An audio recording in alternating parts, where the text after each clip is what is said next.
When you employ somebody, I think you can expect to put an honest day working. I basically live on the couch. I get here around 9 o'clock at night, and that's when I pass out. That's when I wake up at 6 in the morning. Tony Beets, known for his no-nonsense ways and huge mining power, has faced many challenges in the Yukon, but nothing prepared people for what was inside his old mining camp. After years of rumors, the urge to uncover the truth grew stronger.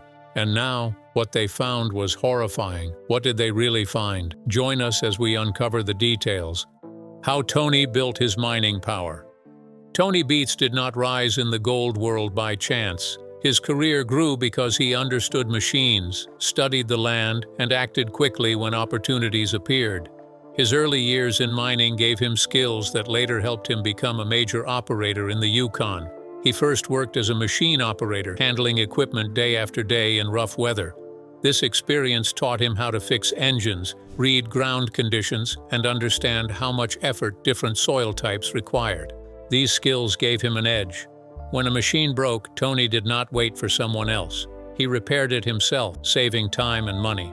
Many people could run a machine, but very few could repair, rebuild, and improve one the way he could. This practical knowledge helped him rise from worker to owner. Over time, Tony began to acquire mining claims that would later become well known on television. Some of the most important claims he developed include Paradise Hill, Indian River, and Clear Creek. Each site carried its own challenges. The ground was thick in some places and rocky in others. Some areas needed heavy stripping.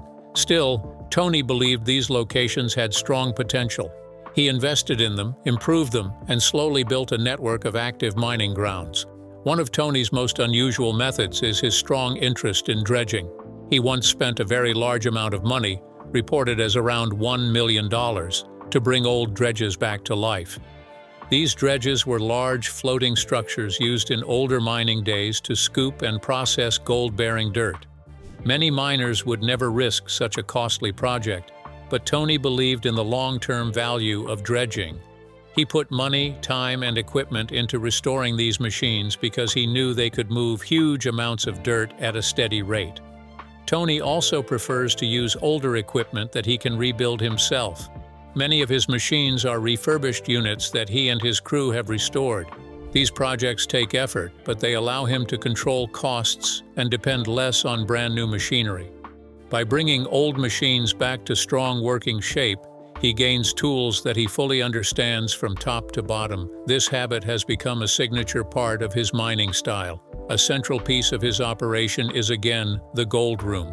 Inside, the gold is cleaned using a simple but effective system. It begins with a demagnetizer to remove small magnetic pieces. Then a power washer clears away more dirt.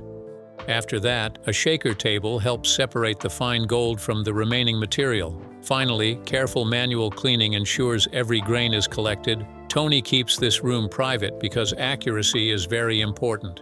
Only a few trusted people, including his daughter Monica and a close family friend, usually work inside. Tony's mining success is widely recognized.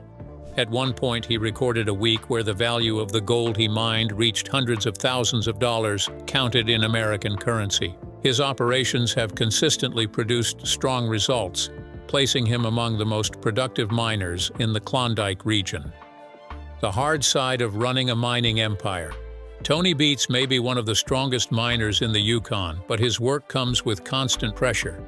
His operation faces rules, repairs, family disagreements, and public criticism. These challenges often shape how he works and how the world sees him. Behind the big machines and bright gold totals, there is a long list of problems that demand attention. A major difficulty for Tony has been dealing with permits and regional rules. Mining in the Yukon requires proper water licenses, and these documents guide how much water a miner can use. In several seasons, Tony had to shut down some plants because his water permits did not arrive on time. When a permit is delayed, he cannot run wash plants, and without water flow, the gold stays in the ground. These breaks in production cost money, create stress, and interrupt his plans. They also limit how quickly he can move from one cut to another. For a miner who operates at a large scale, even a short delay can create a heavy setback. Tony has also faced legal fines for environmental issues. Over the years, he has been ordered to pay tens of thousands of dollars for violations linked to water usage and fuel handling. These fines are public records and have added to his reputation as a miner who sometimes pushes the limits of the rules. Although he continues to follow permit systems, the legal pressure remains part of his work environment. Another difficulty comes from the huge amount of equipment Tony owns. Heavy machines run almost every day during the season, and long hours put stress on engines, buckets, pumps, and tracks. Commentators who watch his operation closely often point out that Tony tends to focus on emergency repairs. Instead of preventive maintenance, which means fixing issues before they become serious, his team usually works on machines only when they break down. This approach can keep machines running in the short term, but it can also lead to sudden failures that stop production. In many of his mining areas, people have noticed what they call machinery graveyards.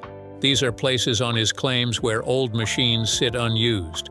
They include trucks, excavators, loaders, and other units that are no longer needed or too costly to repair. Former workers and viewers have discussed these sites for years. They show how much equipment Tony has gone through and how large his operation is. These piles of machinery also reflect the rough nature of mining work in the Yukon, where tough land and long seasons wear down even the heaviest units. Inside the company, there are family pressures that influence decisions. Tony runs a family operation, and his children hold important roles. His sons Kevin and Mike and his daughter Monica are deeply involved in the business. As with many family-run operations, there can be disagreements about methods, risk levels, and long-term plans. Online discussions often mention that Tony maintains a strong hierarchy, and his children follow his lead even when they have different ideas. This structure can create tension, especially when younger members feel ready for more responsibility or want to introduce new approaches. At the same time, Tony's public image is shaped by the Gold Rush series. However, many fans believe that the show does not reveal the full size of his operation. They suggest that Tony owns more equipment, handles more ground, and operates on a larger scale than what is shown on television. This belief adds a layer of mystique as people try to imagine the full reach of his mining empire. There are also discussions about how much of the show represents real mining work. Some viewers argue that parts of the program simplify or dramatize the process. They say certain scenes are structured to make the story clearer for television. These critiques do not confirm that anything is false, but they do raise questions about what viewers see versus what actually happens behind the scenes. These challenges, rules, repairs, internal pressure, and public debate show that running a major mining company is never simple. Tony deals with them season after season while trying to keep his operation strong. And now the question becomes clear. If all these pressures kept building, how did they affect his older camps and the areas he no longer works today? The claims that faded and the camps left behind. Tony Beets has worked across many parts of the Yukon, but not every site remains active forever. Some areas face permit delays, ground changes, or high costs. Others simply become less productive. These shifts have created speculation about decline, redirection, and the abandoned camps connected to his long career. A major cause of slowdown in certain areas has been licensing problems. A clear example is the Indian River claim. In some seasons, Tony was unable to mine there because he did not have the required water license. Without that license, he could not run his wash plants or move forward with stripping and digging. Water rights are essential in the Yukon, and losing them, even for a short time, can shut down an entire site. For a miner with a large operation, this risk is always present. Water struggles appear in several seasons for Tony. Because his plants require strong water flow to process dirt, any restriction forces the work to stop. These interruptions push him to move equipment to other claims or pause production entirely. It also means he must rely more heavily on his other active grounds. These patterns have led some observers to wonder whether certain claims are still valuable enough to support long-term work. Another part of Tony's mining world involves abandoned or dormant sites. In one clip, Tony revisits a claim that had not been touched for roughly 3 decades. The area had old ground, untouched cuts, and signs of early mining days. This visit showed how much land he has access to and how many places remain unworked. It also highlighted the number of opportunities he has postponed because of resources, manpower, or permit limits. Across his properties, there are also collections of old equipment. These machinery piles include excavators, bulldozers, wash plant parts, and trucks that are no longer used. Some were damaged, others became too costly to rebuild. These sites are often called equipment graveyards, and they show the long history of his mining work. Each machine once played a role but is now left behind as the focus shifts to newer grounds. Some people think Tony may be scaling back certain operations or changing direction rather than abandoning mining entirely. These ideas come from reduced television coverage of some areas and from the noticeable lack of maintenance on older machines. While these views are not confirmed, they reflect a growing belief that he might be directing more attention toward only his richest claims. This shift would not be surprising for a miner who always wants efficiency and strong returns. A major part of this change may involve succession. Tony's children, especially Kevin and Mike, are taking on larger roles in the company. They handle machines, coordinate crews, and manage daily tasks. This could mean that Tony is preparing the next generation to handle more responsibility. A generational shift often leads to new styles and different goals, which can influence how many claims remain active. These patterns, permit losses, old infrastructure, shifts in focus, and the rise of younger family members, create a picture of a mining empire that is adjusting to new conditions. Some areas fall quiet while others take priority. But one question remains for anyone who watches Tony's shifting sites. What exactly was left behind in those old camps, and what did people find when they finally returned to explore them? The hidden shaft beneath the old camp. The old mining camp on Tony Beets' land had stood untouched for many years, forgotten under layers of dirt, rust, and Yukon weather. It was a quiet place, a part of his property that hardly anyone spoke about, mainly because it no longer served any purpose in modern mining. But everything changed when his team uncovered a hidden shaft buried under old timber and soil. The opening was crooked, dark, and strangely cold. It looked nothing like modern mining tunnels. It looked older, rougher, and clearly built with tools far simpler than anything used today. This hidden shaft appeared in episodes of Gold Rush, and it surprised even Tony. Its shape, the wooden supports, and the worn edges suggested that it was created long before heavy equipment reached this part of the Yukon. It belonged to the early miners who came to the region during the pioneer Gold Rush years. Those miners worked with shovels, picks, lanterns, and determination. They dug deep into frozen ground, not for comfort, but out of hope. The discovery showed that these early miners had reached this land long before Tony bought the claim. The shaft's age was the most striking part. The wood around the entrance was faded and splintered. Some pieces had almost turned back into soil.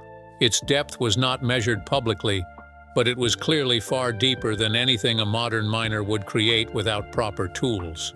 The dark space below made it impossible to know how far it went without taking serious risks. The walls showed signs of long-forgotten work, marks from hand tools, uneven cuts in the earth, and old support beams that leaned sideways. Everything about the place felt fragile. This made the discovery both valuable and horrifying. Old shafts like this one are extremely dangerous because they can collapse without warning. The ground around them becomes unstable. The air inside can be unsafe. There could be hidden pockets, rotting beams, or sudden drops. Nothing about it is predictable. Many early miners lost their lives in holes like this, so seeing one still open is a reminder of how tough those years were. No modern safety rules existed during those pioneer days. People simply dug and hoped. But the shaft was not just a danger, it was also a piece of history. It showed how far miners had gone even with little equipment. It proved that this land had been worked long ago, meaning they believed it had promise for Tony. That hint of old activity can be a sign of gold in the deeper layers. Pioneer miners usually followed promising signs, so if they dug here, it likely meant they had found something worth chasing.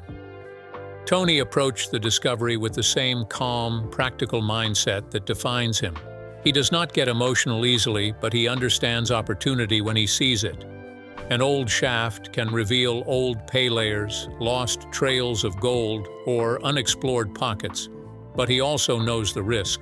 Entering such a place without full safety checks could put lives in danger. His goal is always to move forward while keeping control, and a discovery like this must be handled carefully. Because Tony is secretive with the important parts of his mining operation, especially his gold processing area, it was no surprise that he restricted access to the shaft. Only a few trusted people were allowed near it. He needed to study it, decide if it was worth reopening the ground around it, and protect others from harm. The Yukon landscape is full of old mining scars, but this one was different because it lay on ground he owned and worked. The discovery also left viewers curious. What else could be hidden under the untouched parts of his claims? And the biggest question is simple. What does a discovery like this mean for the future of Tony's operation? Trouble, opportunity, or both? Legacy and the questions left behind.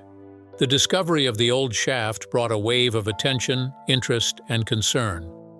For Tony Beets, the impact was personal and practical at the same time. On one hand, it hinted at hidden value in the ground he had mined for years. On the other hand, it added new pressure. Historic shafts come with serious responsibilities. They are part of the land's past, and they demand careful handling. For Tony's family, especially his children, who now help run major parts of the operation, the discovery added new questions. If the old ground carries hidden risks, who will be in charge of dealing with them as Tony grows older? Kevin and Mike already manage large equipment fleets, and Monica works closely with him during the season. The shaft reminded everyone that mining is not just about machines and gold. It is about navigating danger, history, and long-term plans. A family business can pass from one generation to another, but the challenges do not disappear. They simply change shape.